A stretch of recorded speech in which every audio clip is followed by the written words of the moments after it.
I'm starting to think that I'm a bad person. I, 37, met my ex-husband, 45, at the movies last night. I was there with my BF, 37, and my husband with his fiancée, 25 to 27.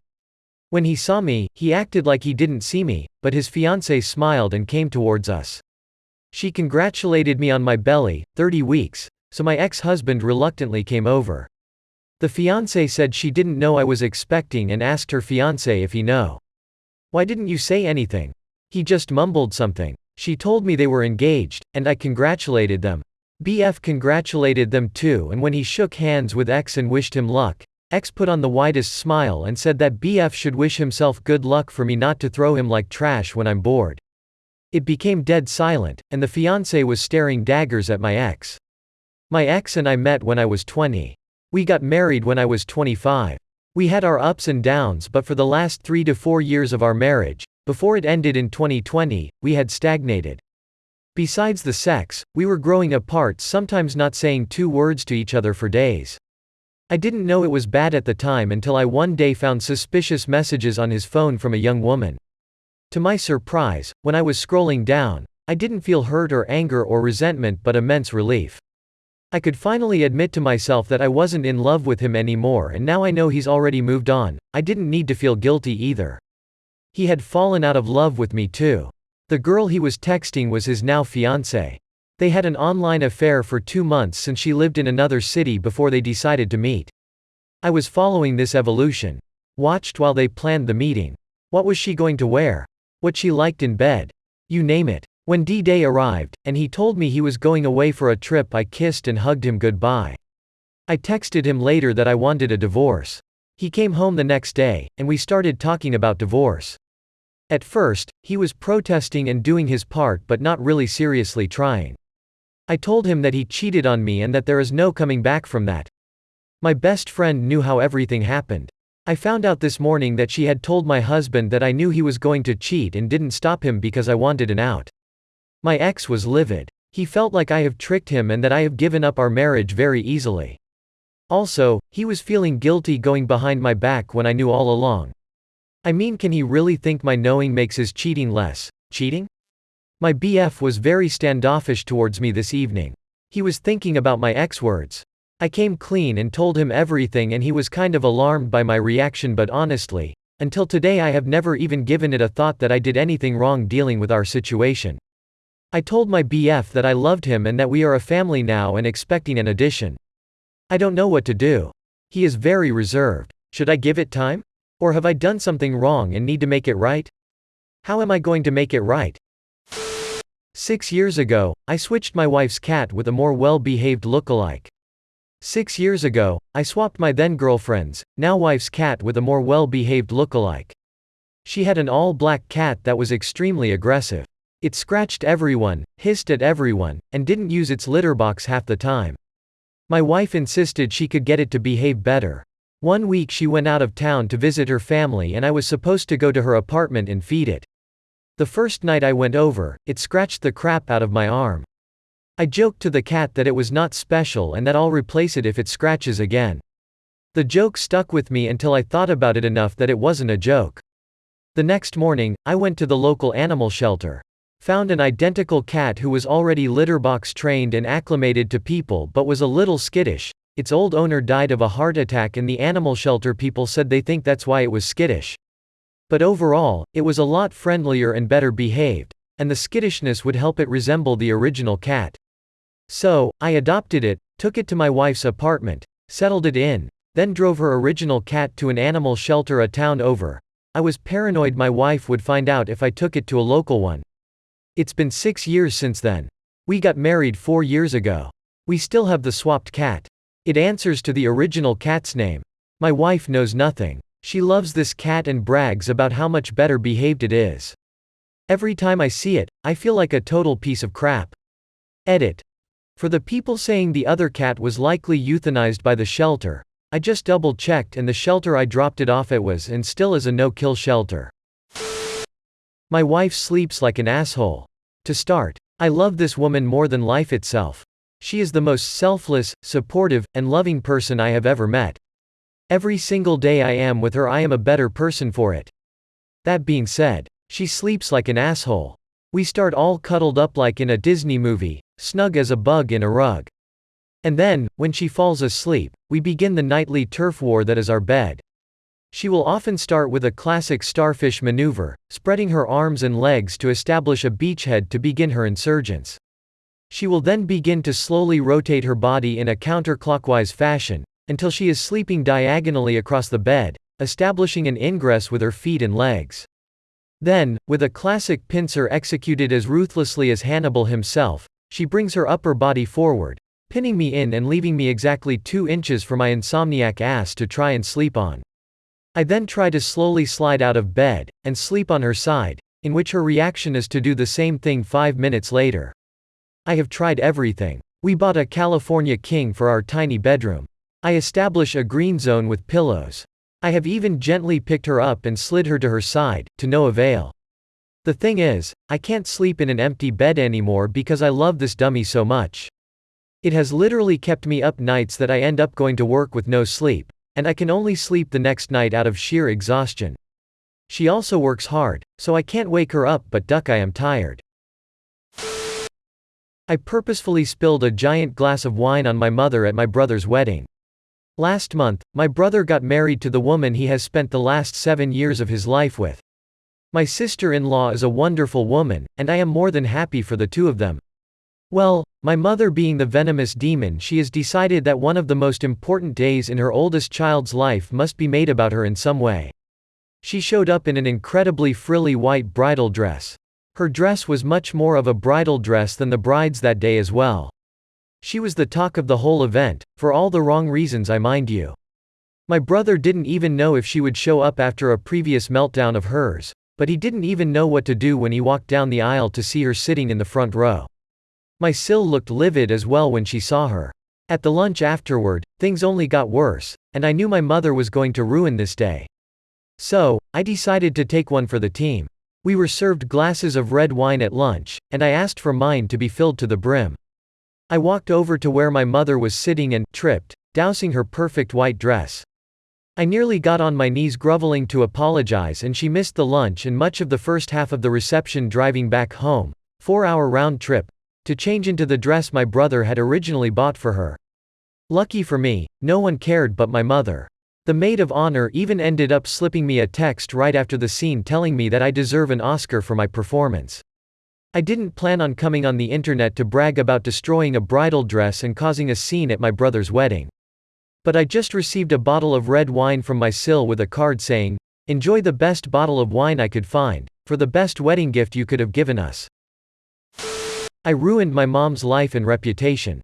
My 40F parents, dad, 63M, and mom, 60F, have been married for 43 years. I have 6 siblings: 42F, 38F, 34F, 20M, 20M, and 18M. I have been with my husband, 39M, since we were 15. I got pregnant at 17 and we moved in with my parents. I gave birth to my now 22-year-old daughter. We got married at 18 shortly after. My dad's father passed shortly after our wedding and left his ranch-style house to my father. My grandparents built a house next door to my parents when they retired. My parents decided to let us live in this house and told us this would be my inheritance. My husband and I had no issues with this. We went on to have a 20M, 14F, and 5F, and I'm currently 7 months pregnant with my last child, a boy, due in April. I thought I had a good marriage. We were intimate more than twice a week, we went on date nights, we bought each other gifts, and we didn't fight. My entire world was shattered on New Year's Eve when I returned early from a girls' trip I had taken with some friends. I walked into my bedroom to find my mom having sex with my husband. My mother screamed at me to get out of their bedroom, which really shook me up even more. Unfortunately, my oldest daughter was also home in her bedroom across the house getting ready for a party. She ran out and witnessed my all, but a bedsheet naked mother run out of our house next door to her house and slammed the door. My daughter was devastated and went to my sister's house. I asked her not to say anything until I first talked to my husband. I asked him for the truth. He told me that my mom seduced him when we were 18 and living in their house. They'd been having unprotected sex at least once a month for longer than we were married. I ran the math and was horrified because the timeline meant my twin brothers and youngest brother could be my husbands. I immediately called my dad and told him to come to my house without my mom. I made my husband confess and my dad was devastated. He and my mom were high school sweethearts too. Needless to say, we could hear my mother screaming from her house when he confronted her. I then told my older sister and she and I decided to have her throw a party for the whole extended family and we invited my ex's family as well. At the party, I had my 22F daughter take all the kids to our basement and put on a movie, leaving only the adult children and siblings, and I told them exactly what they'd been doing.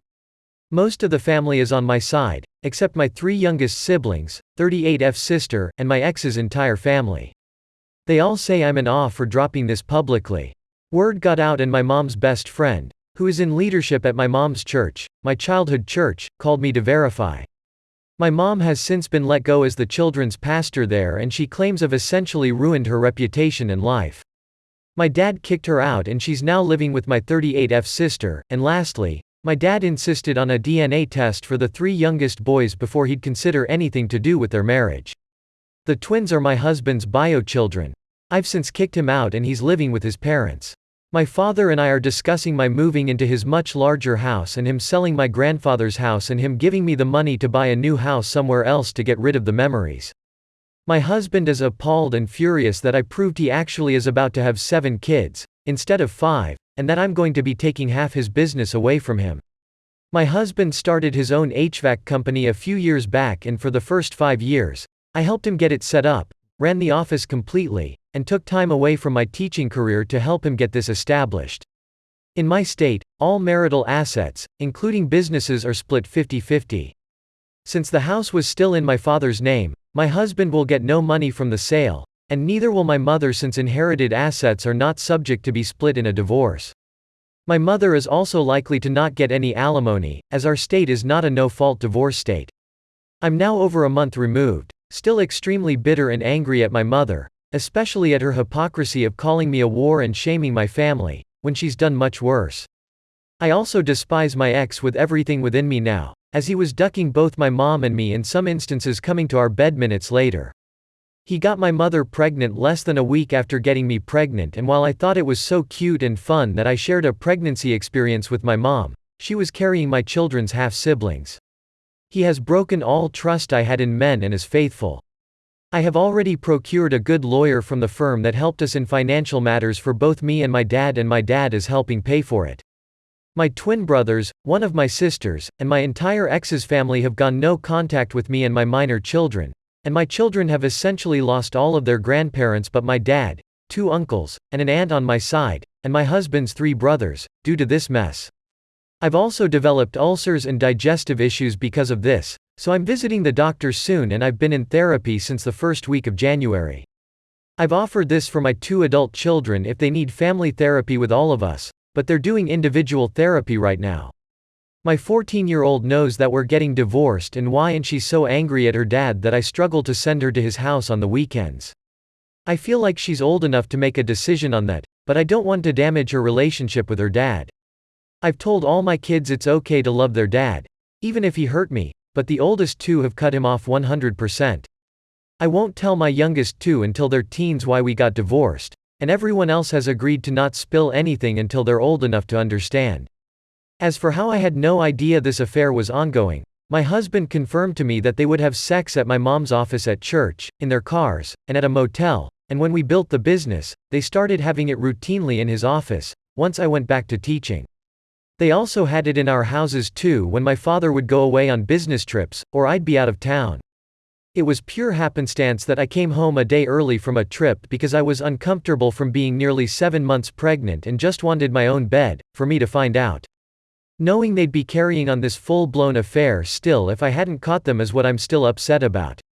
The fact that the grandmother and father of my children cared so little about destroying our families is what I can't get past.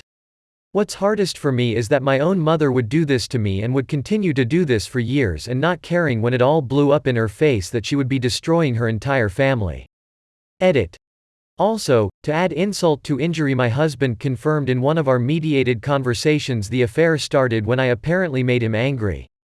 He didn't tell me and instead vented to my mom when they were alone. She comforted him and they had sex. He loved it and then pursued her after that. He said he would have divorced me, but knew he'd get cut off from her and she was so much better at sex than me, so stuck it out with me. He told me I was a placeholder. Of all the betrayal and low blows, that statement is what keeps me up at night. TLDR. My mom ducked my husband for 22 years, got pregnant with twins, and continued the affair until I caught them in bed together on New Year's Eve while I was nearly 7 months pregnant. I publicly exposed it, and my mom lost her job, her marriage, and is homeless.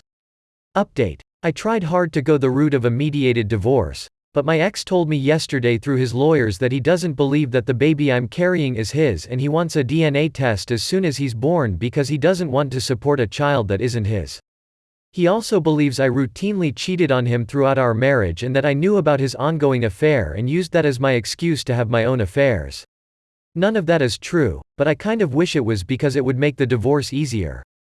My lawyer told me to get ready for a long, drawn-out, brutal contested divorce and that my ex will likely try every underhanded tactic in the book to make my life even more miserable. FAQ, update. So, I will answer some questions posed both here and there. My twin brothers look like my egg donor's side of the family. They look very close to my uncle and grandfather. They clearly don't look like my dad at all, but they also don't resemble my husband much either. My son looks like my STBX and he's the only child that you can visibly tell is his kid, although my 14F daughter has his nose and jaw shape. I was definitely enraged the day everything went down, but my dad talked me off the murder ledge and reminded me that I needed to think of my baby and my other kids before I do something that would remove both of their parents from their lives. That is what spared them. I still lived in a rage fog for the next few days, which is what led to the revenge party. I only regret not telling my brothers privately that my egg donor had been cheating. I honestly don't know all the reasons my 38F sister is on my egg donor's side. She doesn't get along with me or my sisters and hasn't since high school. I'm not that worried about her. My twin brothers are upset that I sprung the news publicly. That is what my dad has gotten out of them. They are also in therapy and my dad has told me to just give them time. He thinks it's just them, killing the messenger. I did not tell them the possibility that my ex was their dad, but they can do the math and figured out that they're the same age as my son and he's younger than the length of the affair. My dad sat them down and explained his reasoning for the DNA test was to prove that I cheated and not because he was going to abandon them. He is their dad regardless of whose sperm fertilized the egg. I don't believe that my egg donor and STBX waited until he was 18 to have sex, but at this point, I'm letting my dad fight that fight and letting him do what he needs to when dealing with her and their divorce. I have contingency plans ready to enact in the event they decide to move in together, but my lawyer doesn't believe my ex is stupid enough to do that with the divorce proceedings turning ugly. I forgot to add this earlier, my husband is 4 months younger than me. My birthday is in December and his is in April. He will be 40 soon. We were in the same graduating class all through school from kindergarten through high school. He's not a full year younger than me as others have speculated. I'm focusing on my pregnancy, my kids, and moving on. I may provide an update after the divorce is finalized, but thanks to everyone for the support and advice. Thanks for letting this hormonal, sad, rageful, bitter woman vent and get this off her chest. Like and subscribe for more ducking content.